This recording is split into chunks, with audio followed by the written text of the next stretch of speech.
La caja con la enciclopedia se perdió en la mudanza, pero a mis 11 años me sentía tan alejada ya de mi infancia que no experimenté sino una leve tristeza. Por aquellos días descubrí en cambio el placer de leer revistas.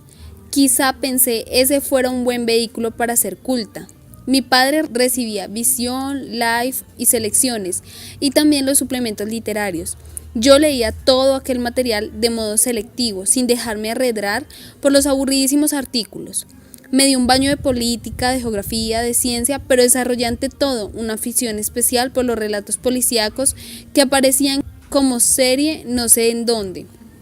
Nunca, ni en los cuentos más complejos leídos en la infancia, me había topado con tramas tan intrincadas. El misterio, el crimen, la lógica de la pesquisa me fascinaron. En aquella literatura ligera y sin pretensiones encontré la belleza de la imaginación.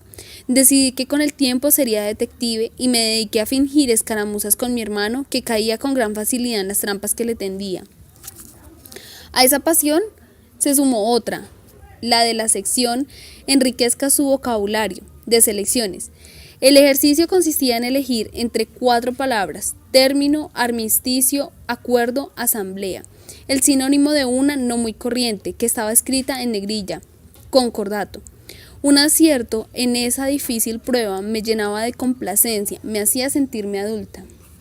Estaba convencida de que mi colonización de ese país llamado cultura avanzaba a pasos agigantados. Cuando llegó a pasar unos días con nosotros un hermano de mi padre, su conversación no se parecía en nada a las de las personas que había conocido hasta entonces.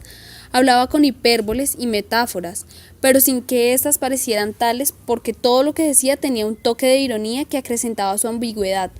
A los niños nos hablaba como adultos y prorrumpía en sabrosas carcajadas después de sus efímeros engaños.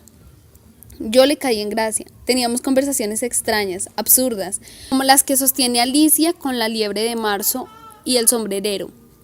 Como me encontró un día leyendo la historia del mundo que nos había comprado mi padre, me preguntó qué época me había interesado. La pregunta me sonó absurda. Le expliqué que iba en la prehistoria y que seguiría en orden hasta agotar los 20 tomos. Vas a demorarte en esa empresa lo mismo que los que levantaron las pirámides de Egipto. ¿Y se puede saber qué buscas con eso? Quiero ser culta, dije en un susurro, consciente de lo vergonzoso de mi respuesta y esperando que se desatara en carcajadas. Pero no solo no lo hizo, sino que muy serio se quedó mirándome con la barbilla encajada en su mano en actitud dubitativa. Voy a contarte una cosa, dijo. No está nada mal leer la historia del mundo, que es un libro muy interesante, pero eso no te va a hacer más culta, sino mejor informada. Son dos cosas enteramente distintas. Yo me quedé mirándolo mientras acomodaba aquello en mi cabeza, y él añadió: y siento decirte que no hay método para hacerse culto, ni hay que leer en ningún orden.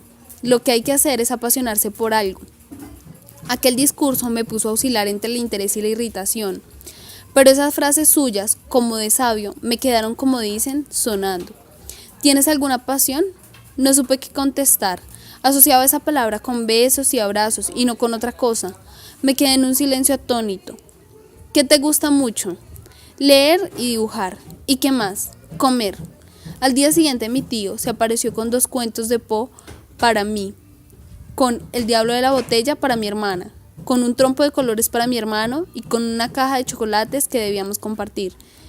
Mi pobre hermana palideció de envidia, porque ella lo que quería era el trompo, y yo me deslicé hacia mi cuarto con mi libro y un puñado de chocolates en busca de pasiones desenfrenadas. No era raro que las familias, aún no siendo acomodadas, tuvieran criadas, muchachas que venían del campo y debían dormir en habitaciones minúsculas, inhumanas. En un mismo año tuvimos 3. La primera era negra, se llamaba Dalila, tenía un cuello como el de Nefertiti, fumaba piel roja y lanzaba escupitajos en el lavadero. Duró solo 2 meses con nosotros. La segunda era un ser lastimoso, desdibujado, que nunca tuvo nombre y que se vio obligada a regresar a su casa porque su única hermana murió y la mamá sufría de artritis y debía cuidarla. La tercera se llamaba Blanca. Tenía la piel de un color terroso, la cara llena de pecas enormes, los ojos de saurio, el pelo rojizo corto y tieso, como de hombre, y casi a manera de compensación unas tetas firmes que parecían por grandes diseñadas para un cuerpo distinto. Imagino que no llegaba a los 20 años, y era fácilmente uno de los especímenes femeninos más feos que había visto hasta entonces.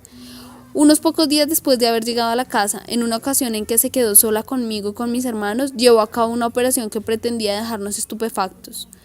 Con un certero golpe de lengua se desencajó los 2 dientes de adelante y exhibió ante nosotros su encía mueca, sonriendo con malicia. En efecto, quedamos mudos y entre asqueados y divertidos le pedimos muertos de risa que por favor lo volviera a hacer. A esa gracia sumaba otras como enrollarse los párpados dejando al descubierto el repugnante reverso o mover la punta de las orejas. Blanca fue, desde que llegó, el centro de nuestra diversión, pero en la más rotunda clandestinidad. Cualquier ausencia de nuestros padres se convertía en una fiesta, y si mis hermanos eran alfiles o caballos, yo era sin duda ninguna la reina de aquel juego. Cuando Blanca tenía que hacer un mandado cercano, yo me pedía ir con ella. Como eran sus únicas ocasiones de ver la calle entre semanas, se las ingeniaba para dar rodeos y retrasar el regreso, siempre con mi complicidad. Caminábamos sin rumbo fijo, charlando como tarabitas, o íbamos un rato al parque y nos sentábamos en una banca a comer paleta, o de modo más frecuente, ella se demoraba haciendo bromas con el tendero a cambio de una chocolatina que embolatara mi paciencia. Mi madre veía esa amistad con una mezcla de satisfacción y descontento. Yo no la dejaba trabajar, decía. Un día Blanca me llamó a señas a su pieza, con mucho misterio, y me pidió que jurara por Diosito lindo que no iba a traicionar su secreto. Juré besando la cruz que ella hacía con los dedos. Entonces sacó una hoja rayada y me pidió que le ayudara a leer una carta que había recibido. En ese momento me enteré de que nuestra Blanca prácticamente no sabía leer. Mientras le leía en voz alta me di cuenta de que aquella era una carta de amor, más bien poco imaginativa, formularia, pero carta de amor al fin y al cabo. Embriagada de felicidad me propuse ser su Celestina, pero sin dejar de preguntarme cómo alguien podía enamorarse de una mujer tan fea. A partir de entonces fungí de epistológrafa. En mi tarea ponía todo mi empeño, mi imaginación, mi pasión. Supe que el amor, ese sentimiento perturbador y efímero, existe básicamente para ser desahogado en cartas ardientes y sin remedio cursis, porque no hay carta de amor que no lo sea, pero también a veces lo ridículo puede ser bello. Me demoré un tiempo en conocer al feo enamorado de la espantosa Blanca, porque solo podían verse los domingos, su día libre. Como me moría de curiosidad, desarrollábamos una conversación que yo promovía y que era siempre la misma. ¿Cómo es? Blanca miraba al infinito con sus ojos de ternera. También así, si hemos de creerle a Homero, los tenía Hera, la mujer de Zeus, como buscando las palabras apropiadas. Luego decía invariablemente, ¿pero es bonito? Insistía yo. Risas. ¿Alto? Más o menos. ¿Blanco moreno? Depende. Y así seguía la charla sin esperanza. El gran día llegó, sin embargo. Blanca me lo anunció desde la noche anterior y me hizo jurar que no lo sabría mi madre. Yo inventé que tenía que comprar un cuaderno y las dos salimos con el corazón anhelante. Me extrañó que apenas si se quitó el delantal y se pasó la peinilla por el pelo rebelde. Sin duda ella sí se sentía digna de ser amada.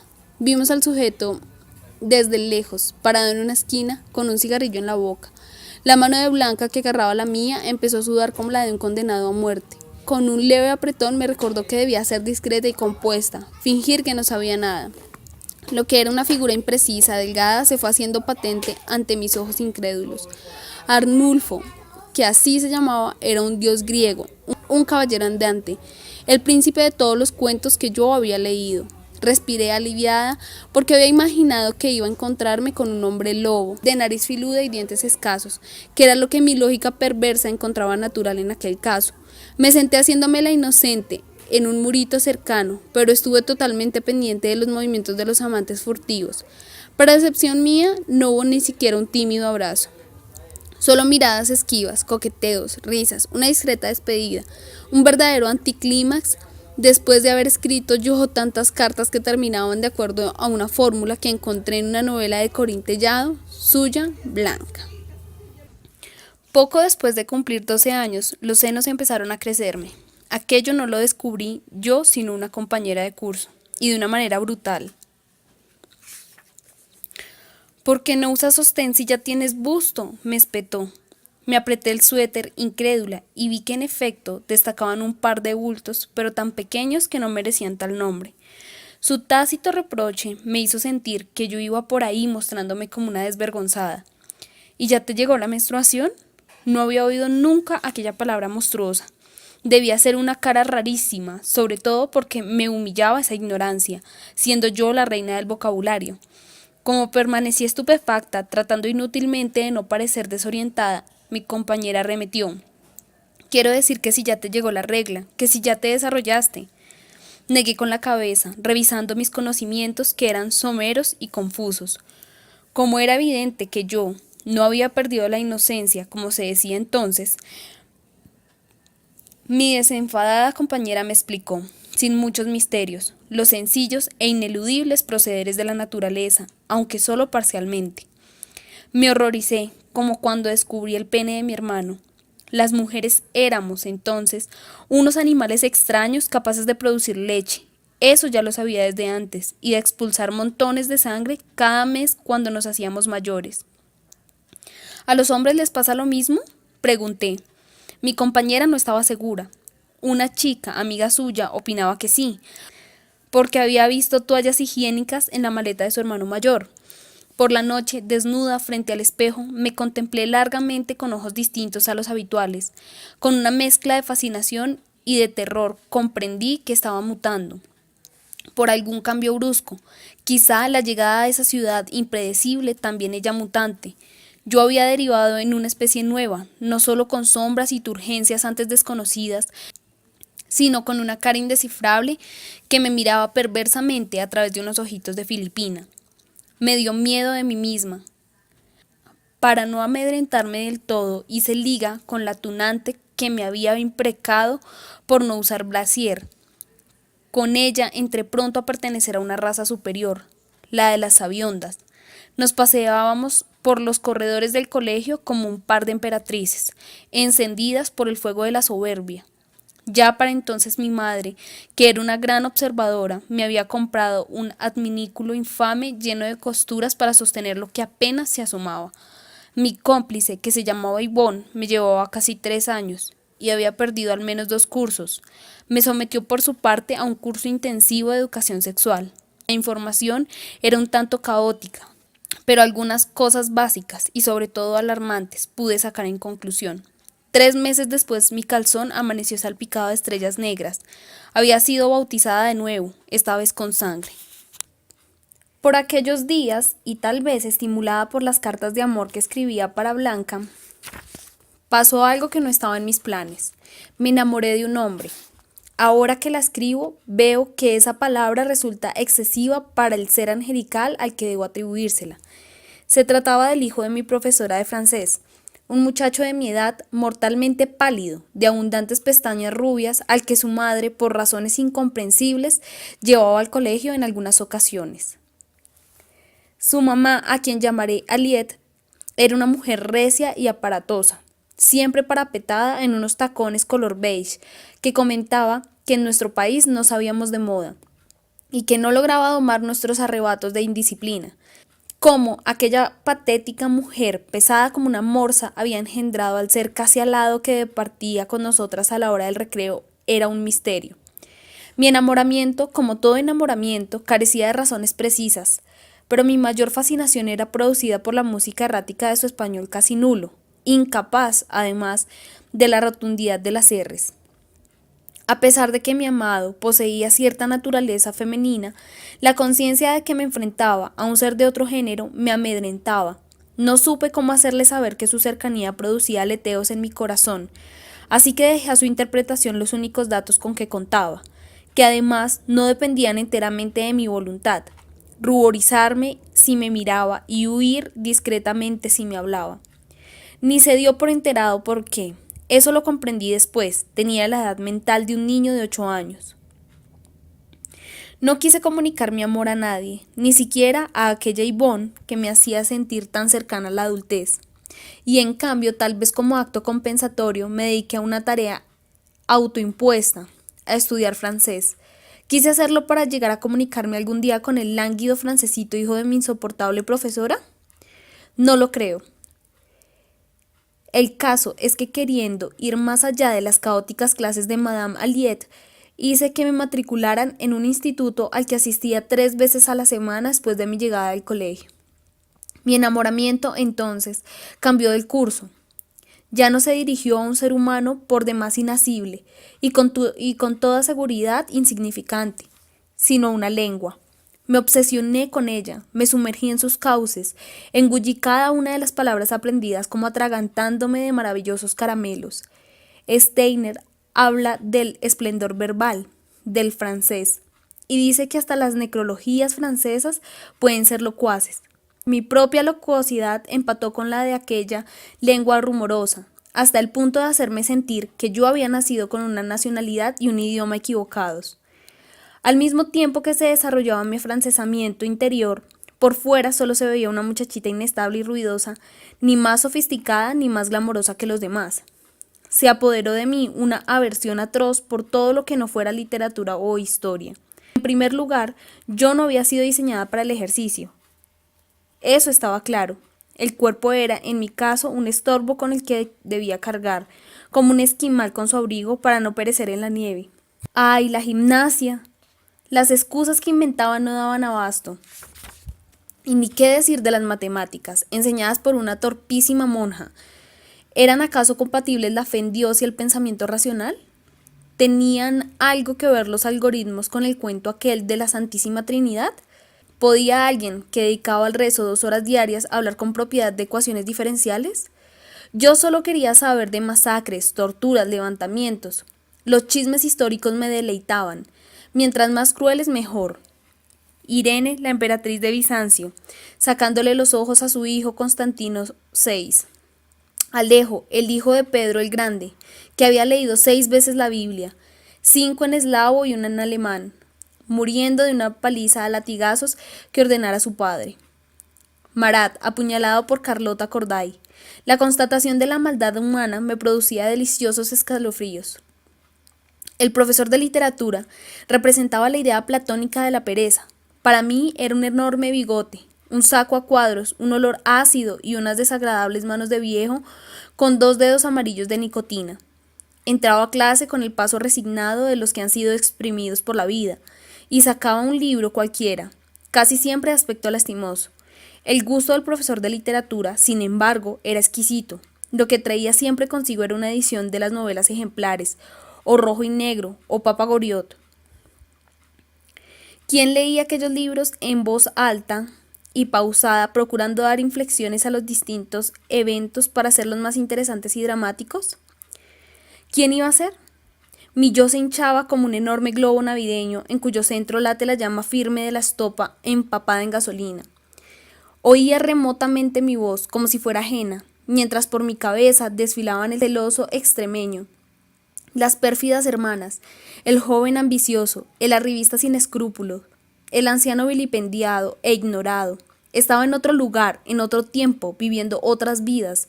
Era feliz al menos durante unas horas. De puertas para afuera, de la literatura, esa felicidad se desvanecía. Mis mayores desgracias estaban ligadas en principio a la regla de 3. Si hacíamos ejercicios en clase, mi humillación era pública. Mis resultados nunca coincidían con los de las demás alumnas, y la profesora se encargaba al principio del curso, con cierta compasión y ya avanzado el tiempo con rabiosa impaciencia, de hacer notar en voz alta la pobreza de mis resultados. Si hacía las tareas en casa, la afrenta era menor, pues era privada. Pero lo que veía me hacía pensar que mi cerebro estaba diseñado de modo distinto al de los demás mortales. Decenas de tachones rojos ultrajaban mi cuaderno de matemáticas. Menos ignomiosos, pero no mucho más logrados, fueron los resultados en otras materias. Solo quería dibujar, leer novelas, estudiar historia y geografía. Decidí ignorar el mundo de los números, olvidarme de los cotiledones, sepultar cualquier inquietud causada por las hipotenusas. Al fin y al cabo, la realidad no necesitaba de tales entelequias. Pero el mundo tomó represalias. Mis libretas de notas delataron a los ojos de mis padres mis secretas determinaciones. El Señor Supremo me comunicó que no estaba dispuesto a alcahuetear mediocridades. Me amenazó con encierros, con confiscación de los libros que me robaban el tiempo, y si las cosas se ponían más graves, con un internado. Las amenazas que profirió desde su altura y la sumisión incondicional de mi madre me sublevaron. Decidí no ceder frente al enemigo, perseverar en mi ley, hacer del rechazo a la ciencia una religión. Estaba resistiendo en mi trinchera cuando Yvonne cumplió 15 años. Su madre, que era joven, bella y frívola, decidió hacerle una fiesta rosada, la más cursi, adorable y exultante de las fiestas. Duramos horas ensayando peinados, haciendo lista de invitados, escogiendo la música. 15 días antes le notifiqué a mi madre que me urgía comprar un vestido, unos zapatos, unas medias y un esmalte de uñas de color rosado. Ah, y un regalo de cumpleaños para Yvonne. Déjame consultarlo con tu papá, dijo. Otra vez sacaste notas en rojo. Y además esa niña no me gusta, se maduró biche. El juicio soberano fue firme y concreto, puesto que por tercer mes consecutivo había perdido 4 materias. El castigo que me estaba reservado era no ir a la fiesta de Yvonne. Mis alternativas eran claras. 1. Ir como fuera a la fiesta y después hacerme indigente y vivir el resto de mi vida debajo de los puentes. 2. Hacerme el harakiri. 3. Asesinar a mi padre. Opté por otra que, al menos por el momento, era la más sencilla. Correr hasta mi cuarto, tirar la puerta con toda la fuerza de que era capaz y no volver a salir jamás. Tirada de bruces sobre mi cama, llorando tan fuerte como para ser oída y tan suave como para producir la mayor de las compasiones, me quedé dormida casi a la medianoche. Por la mañana oí unos golpecitos en la puerta. Era mi madre, que con una voz teñida por la culpa, me decía que iba a perder el bus del colegio. Abrí los ojos y recordé que el horrible universo seguía su curso y yo permanecía con vida. Guardé silencio, con la ilusión de que me creyera muerta. Me vi colgada de un lazo, me vi con las venas abiertas, me vi tirada en un rincón del cuarto con las tripas despedazadas por el cianuro. Sentí el ruido de las sirenas de las ambulancias, el olor del éter, el frío del quirófano, las manos del médico masajeando mi corazón en despedida. Mi madre insistió con ligera impaciencia, pero ahora el orgullo me impedía contestar. Afuera se hizo un silencio atroz. Luego sentí pasos que se alejaban, la voz de mi hermana en la cocina, el tic-tac del reloj en mi mesa de noche. Comprendí que no tenía reverso. Me dispuse con el corazón a toda marcha a permanecer en huelga de brazos caídos. Y entonces oí un rugido atronador, la voz de Dios cayendo sobre mi cabeza. Sentí náuseas, mareos, dificultad de respirar. Estaba convertida como Gregorio Samsa en un enorme insecto. Ahora tendría que bajar de la cama sin hacerme daño, arrastrarme por el tapete, tratar de abrir la puerta con mis pobres mandíbulas. Sería maravilloso, eso sí, ver el horror en los ojos de mis padres, la desesperación en la cara de mi hermana. La voz volvió a sonar aterradora. A eso se sumaron ruidosos golpes en la puerta. Ensayé a decir algo y lo que salió fue un extraño gorgoreo. Quizás sí estaba muerta o había amanecido convertida en un animal mitológico. Me incorporé asustada, en el mismo momento en que mi padre, llave en mano, abría la puerta, atravesaba a grandes zancadas la habitación, me cogía del brazo, me zarandeaba y me impelía, con voz firme, a ponerme en marcha de una vez por todas. Como una reina orgullosa que se dirige al cadalso, crucé la puerta rumbo al baño. Con el rabillo del ojo, pude ver la cara de mi madre extrañamente apagada, su mirada cargada a la vez de rigor y de lástima. Ya adentro de la ducha, flotando en medio de vapores, lloré silenciosamente, con el corazón estrujado, mientras me jabonaba con toda lentitud. La guerra había comenzado. Cuando logré llegar al paradero del bus, con los ojos hinchados y el sentimiento de superioridad que en los adolescentes despierta la desdicha, no había rastro de mi hermana. El hombre que voceaba periódicos todos los días en aquella esquina me confirmó que el bus acababa de pasar. Quedé petrificada por unos segundos, completamente confundida, apabullada por el peso de aquella certidumbre. ¿Tendría que devolverme, poner la cara, enfrentarme a la furia de mis padres? La cobardía y la audacia se grabaron en feroz batalla en mi pecho oscurecido por las dudas. Hice una elección visceral. Llegaría al colegio por mis propios medios. Lo malo es que estos eran casi nulos. No tenía dinero ni conocía las rutas de transporte que me pudieran llevar hasta allá. Decidí entonces que repasaría calle a calle el recorrido que hacía en el bus del colegio, hasta coronar la cima donde éste se alzaba, más allá de la cual solo había bosques y montañas. Como cuando era una niñita de 4 años, eché a andar con toda determinación, embriagada, ya no por el vino, sino por la conciencia atroz de lo irreversible. Pues así sucede en ocasiones. Una vez metemos la cabeza en el agujero, la fuerza de la obstinación nos condena a seguir cavando como topos. 2 horas más tarde, con las rodillas temblando y las venas del cuello palpitantes, arribé por fin a la cima perseguida. Quise arrodillarme y besar tierra, pero en cambio me empiné para tocar el timbre de la portería, que ya a esas horas se veía desolada. Me condujeron directamente a la oficina de la directora, que me interrogó con una severidad atemorizante. ¿Cómo se explicaba que llegara sola, arriesgándome por la cuesta solitaria 2 horas después de que había concluido la entrada de las alumnas? ¿Qué explicación tenía? Soy de un país cuyos habitantes, como los personajes de Kafka, cargan con una culpa que los hace tener miedo en todas las fronteras. Nos han hecho creer que somos culpables y como tal nos comportamos, abrumados por una condena universal que nos humilla. En aquellos tiempos, este sentimiento no era tan avasallante como ahora, pero los ojos castigadores del Señor y la desconfianza de los mayores nos abocaban a menudo a situaciones semejantes. La pregunta de la Madre Superiora entrañaba una acusación y una amenaza. Permanecí en silencio. Entonces tomó la única determinación que yo temía, llamar a mi casa. Con los pies clavados al suelo y la cabeza gacha, oí cómo hablaba con mi madre, que debía estar tratando de procesar la información que daba cuenta de un vacío de 2 horas en mi vida. La Madre Superiora me hizo pasar al teléfono y explicar el cómo y el porqué de mi arribo a las 10 de la mañana. Mi madre, con voz irreconocible, lanzaba exclamaciones de horror, mezcladas con balbuceantes amenazas. Supe que estaba perdida. Colgué con el mismo desconsuelo del atleta que debe devolver su trofeo porque ha salido positivo en la prueba de dopaje, y me dirigí al salón de clase abrumada por el terror de las represalias.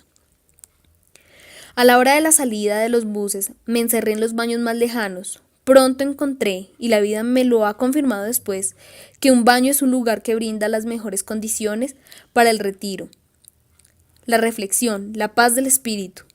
Acomodada de la mejor manera sobre la tapa de un inodoro, con las piernas encogidas, permanecí casi 1 hora en una serenidad que nacía, en una buena parte, de saber que estaba dispuesta a todo. En esas estaba cuando sentí pasos, cuchicheos, risas. Desde mi escondite comprendí que se trataba de algunas de las internas, muchachas venidas de provincia, que vivían en el colegio y que también habían buscado refugio en aquel sagrado recinto. Como los murmullos seguían y sugerían algo a la vez divertido y secreto, me incorporé sobre la tapa del inodoro y miré hacia afuera llena de curiosidad. 2 cosas se dieron al tiempo: mi descubrimiento de que habían entrado a fumar y el de ellas, que percibieron durante segundos que unos ojos imprudentes las habían pillado infraganti. En vez de huir, decidieron atacar. A fuerza de dar golpes en la puerta metálica me hicieron salir de mi escondite. Ellas se rieron de mi pequeña historia, yo de su transgresión y su picardía.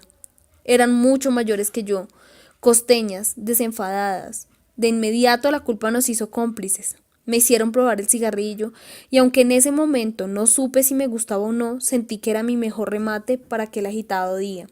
Era una adulta, había traspasado un límite y no había castigo que pudiera echar abajo mi recién adquirida naturaleza. Cuando mi padre llegó a recogerme, ya de noche, en su Pontiac marrón y beige, la prefecta de disciplina lo hizo seguir hasta su despacho, donde ya iba yo por la frase 344 de las planas que me habían impuesto de castigo. En el colegio está prohibido fumar.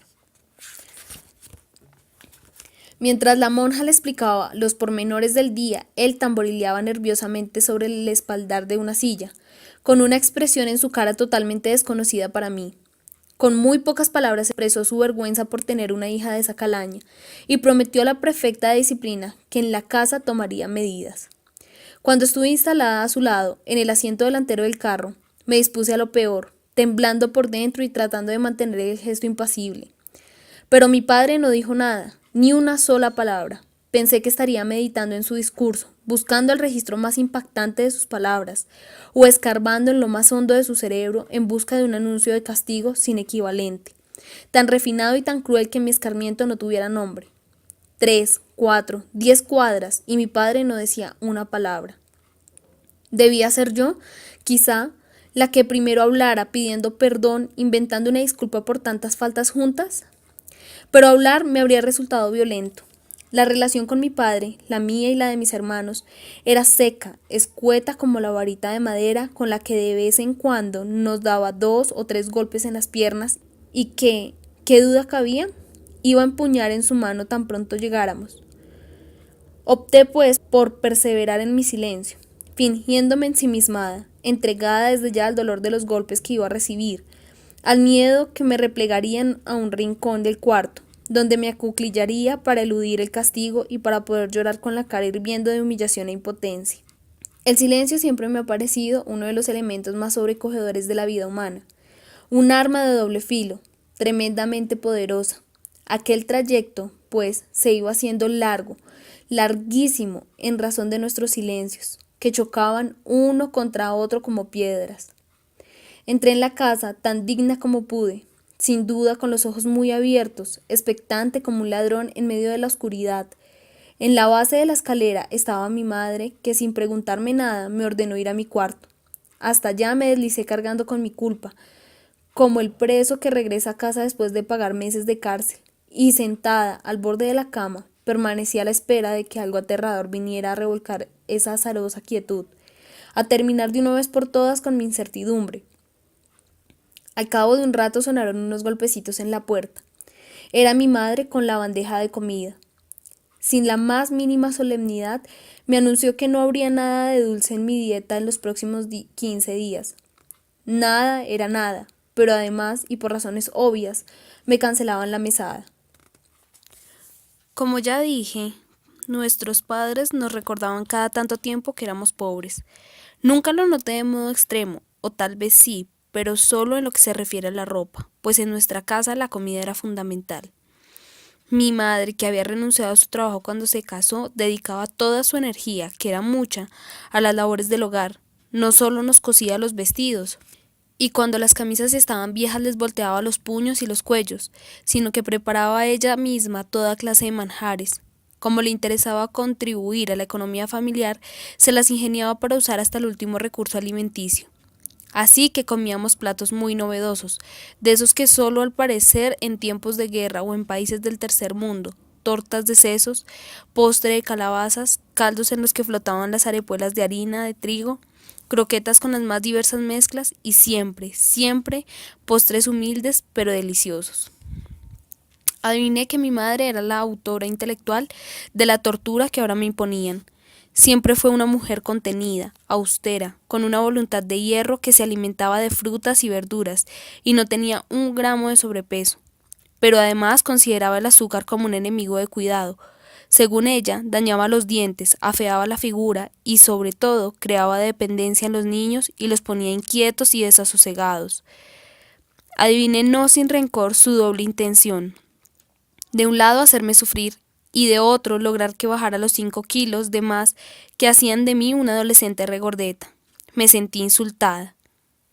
Bastó que me lo prohibieran para sentir que adoraba el dulce. A sabiendas de la inflexibilidad de mis padres en cuestiones de disciplina, decidí que solo había una manera de enfrentar la prohibición, anulando cualquier dolor y frustración. Decidí, concentrando todos los poderes de mi mente, que odiaba el azúcar, que la sola sospecha de su existencia me producía náuseas. Enseguida, echando mano de mi escasísima inclinación al pensamiento positivo, reflexioné que mi vida sin azúcar, esa sustancia tóxica y enervante, iba a tener la liviandad de espíritu de los místicos. Finalmente, y para imprimirle a mi elección un carácter ético, concluí que no estaría mal fortalecer mi voluntad con la sistemática privación de algo querido. Sería mi victoria sobre la autoridad de mis padres, mi triunfo sobre la arbitrariedad y la tiranía. En ese estado de reconciliación con mi suerte me dormí aquella noche y me levanté a la mañana siguiente. Desayuné como un monje, pero hacia la hora del recreo una fuerza siniestra empezó a apoderarse de mí. Era la fuerza del deseo de lo prohibido. En un primer momento, en todos mis horizontes comenzaron a danzar inalcanzables golosinas de toda clase que venían a mi imaginación, con un realismo exasperante. Más tarde, mi mente fue absorbida por una única idea, que brillaba como una estrella al fondo de un agujero negro: comer cualquier cosa que contuviera azúcar. Empecé a padecer los síntomas del síndrome de abstinencia: falta de concentración, irritabilidad, fantasías perniciosas. 48 horas más tarde caí en la abyección. Cambié mi borrador de nata por 2 caramelos de leche. No contaré todas las vicisitudes de aquellos 15 días, solo diré que aquella experiencia tuvo un valor epistemológico. Descubrí las torturas del deseo no saciado y comprobé que las derrotas de la voluntad recaen únicamente sobre la propia estima. Algunos años más tarde, sin embargo, cuando a raíz de un amor que terminó en abandono volví a experimentar la frustración del deseo, estas constataciones se enriquecieron con el convencimiento de que sucumbir a las adicciones y a las debilidades de la voluntad no es necesariamente villano, ni mucho menos innoble. Los detalles no importan.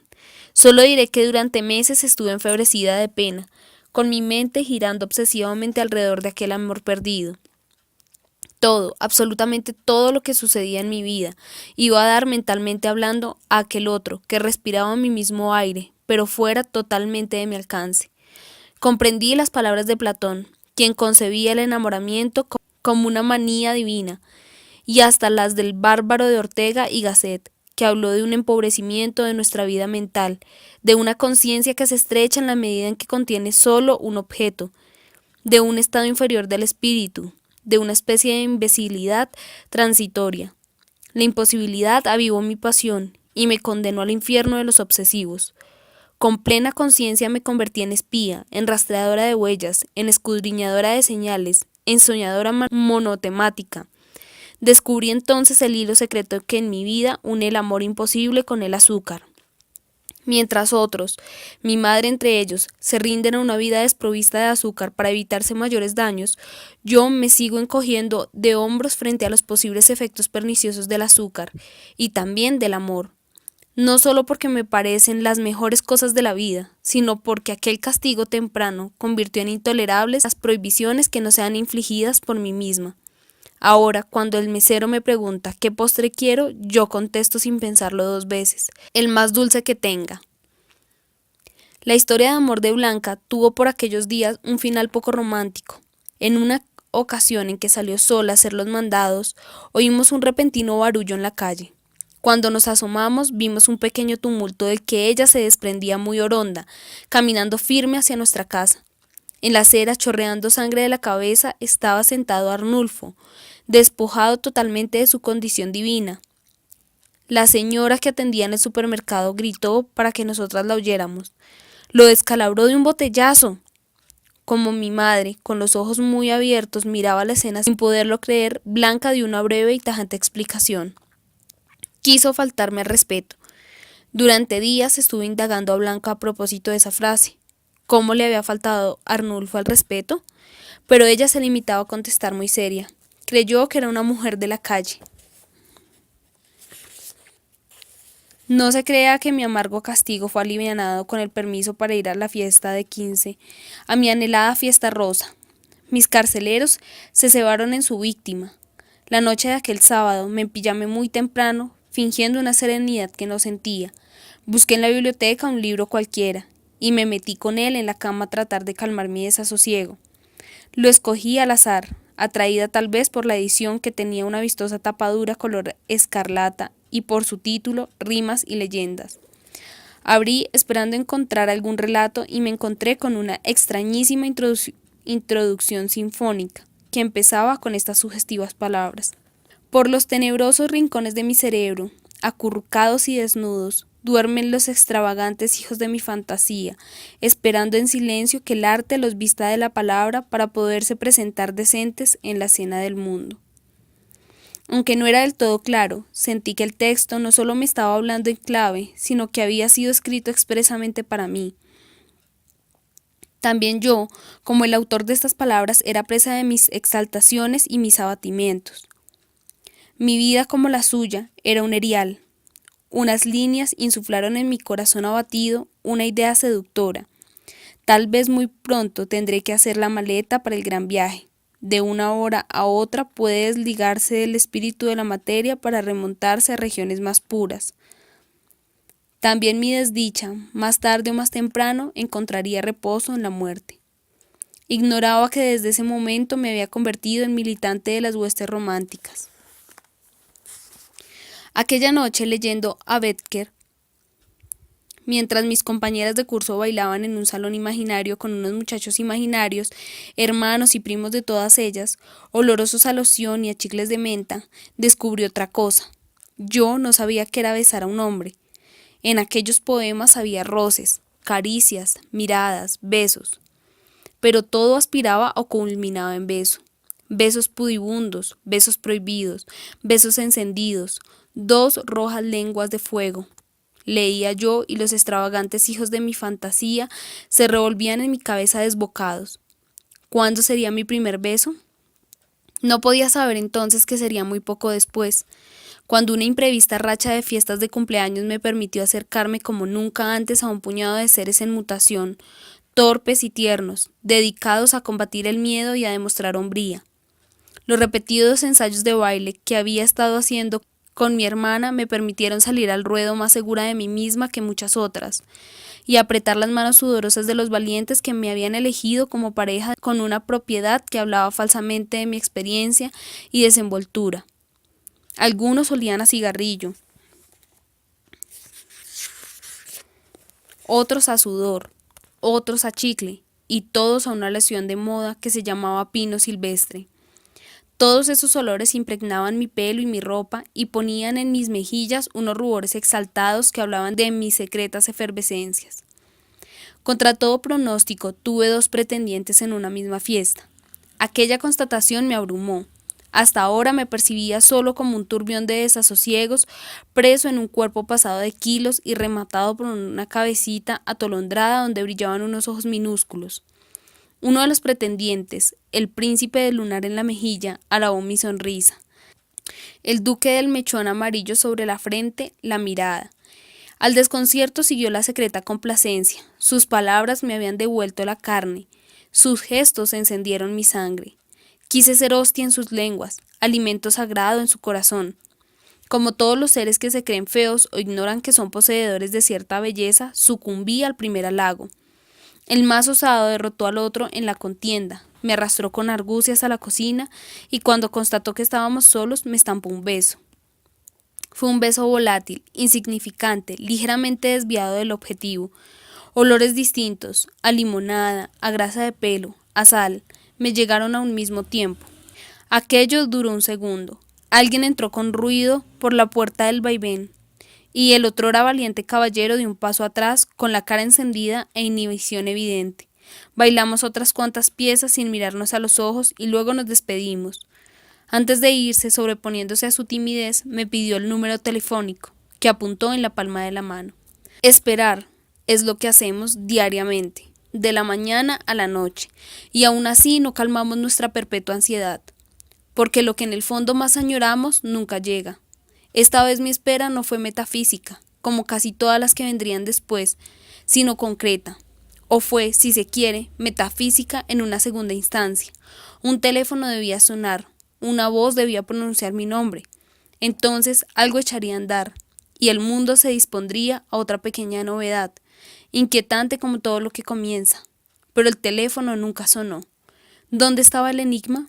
¿La culpa de que el teléfono no sonara era suya o era mía? De culpa en culpa nos vamos construyendo hasta que nuestras vidas se consolidan, como quesos llenos de agujeros. No sé si sufrí.